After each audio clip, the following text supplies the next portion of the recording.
ನಮಸ್ಕಾರ. ಜಿನಿ ನ್ಯೂಸ್ ವೀಕ್ಷಕರಿಗೆ ಸ್ವಾಗತ. ಜಪಾನ್ ದೇಶವನ್ನು ಹಿಂದಿಕ್ಕುವ ಮೂಲಕ ಭಾರತವು ಇಂದು ಜಗತ್ತಿನ 4ನೇ ಬೃಹತ್ ಆರ್ಥಿಕ ಶಕ್ತಿಯಾಗಿ ಹೊರಹೊಮ್ಮಿದೆ. ಜಾಗತಿಕ ಆರ್ಥಿಕ ಭೂಪಟದಲ್ಲಿ ಭಾರತದ ಪ್ರಾಬಲ್ಯ ಹೆಚ್ಚುತ್ತಿದೆ.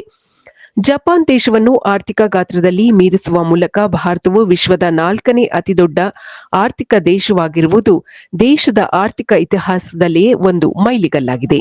ಪ್ರಸ್ತುತ ಭಾರತದ ಆರ್ಥಿಕತೆಯ ಗಾತ್ರ ಅಂದಾಜು $4.18 ಟ್ರಿಲಿಯನ್ ಆಗಿದೆ. ಆದರೆ ಜಪಾನ್ನ ಆರ್ಥಿಕತೆ 4.13 ಆಗಿದೆ. ಹಾಗಾಗಿ ಭಾರತ ಜಪಾನ್ಗಿಂತ ತುಸು ಮುಂದಿದೆ. 2025 ಹಾಗೂ 26ರ ಎರಡನೇ ತ್ರೈಮಾಸಿಕದಲ್ಲಿ ಭಾರತವು ಶೇಕಡ 8.2% ಅಚ್ಚರಿಯ ಜಿಡಿಪಿ ಬೆಳವಣಿಗೆಯನ್ನು ದಾಖಲಿಸಿದೆ. ಇದು ವಿಶ್ವದ ಪ್ರಮುಖ ದೇಶಗಳಲ್ಲಿಯೇ ಅತ್ಯಧಿಕ ವೇಗದ ಬೆಳವಣಿಗೆಯಾಗಿದೆ. ದೇಶದ ಒಟ್ಟಾರೆ ಆರ್ಥಿಕತೆ ದೊಡ್ಡದಾಗಿದ್ದರೂ ಜನಸಂಖ್ಯೆ ಹೆಚ್ಚಿರುವುದರಿಂದ ತಲಾವಾರು ಆದಾಯದಲ್ಲಿ ಭಾರತ ಇನ್ನೂ ಹಿಂದೆ ಉಳಿದಿದೆ. ಜಪಾನಿನ ತಲಾವಾರು ಜಿಡಿಪಿ ಭಾರತಕ್ಕಿಂತ ಸುಮಾರು 12 ಪಟ್ಟು ಹೆಚ್ಚಿದೆ.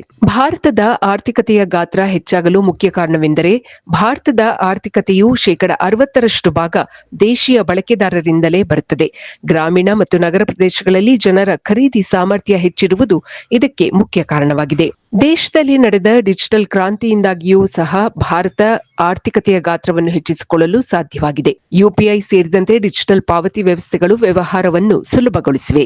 ಇನ್ನು ಮೊಬೈಲ್ ಫೋನ್ಗಳು, ಎಲೆಕ್ಟ್ರಾನಿಕ್ಸ್ ಮತ್ತು ಫಾರ್ಮಾ ವಲಯಗಳಲ್ಲಿ ಭಾರತವು ಜಾಗತಿಕ ಹಬ್ ಆಗಿ ಮಾರ್ಪಾಡಾಗುತ್ತಿದೆ. ಆಪಲ್ ಹಾಗೂ ಸ್ಯಾಮ್ಸಂಗ್ನಂತಹ ಕಂಪನಿಗಳು ಭಾರತದಲ್ಲಿ ಉತ್ಪಾದನೆಯನ್ನು ಹೆಚ್ಚಿಸಿವೆ. ರಸ್ತೆ, ರೈಲ್ವೆ ಮತ್ತು ಬಂದರುಗಳ ಅಭಿವೃದ್ಧಿಗೆ ಸರ್ಕಾರವು ಮಾಡುತ್ತಿರುವ ಬೃಹತ್ ಹೂಡಿಕೆಗಳು ಆರ್ಥಿಕ ಚಟುವಟಿಕೆಯನ್ನು ಚುರುಕುಗೊಳಿಸಿವೆ.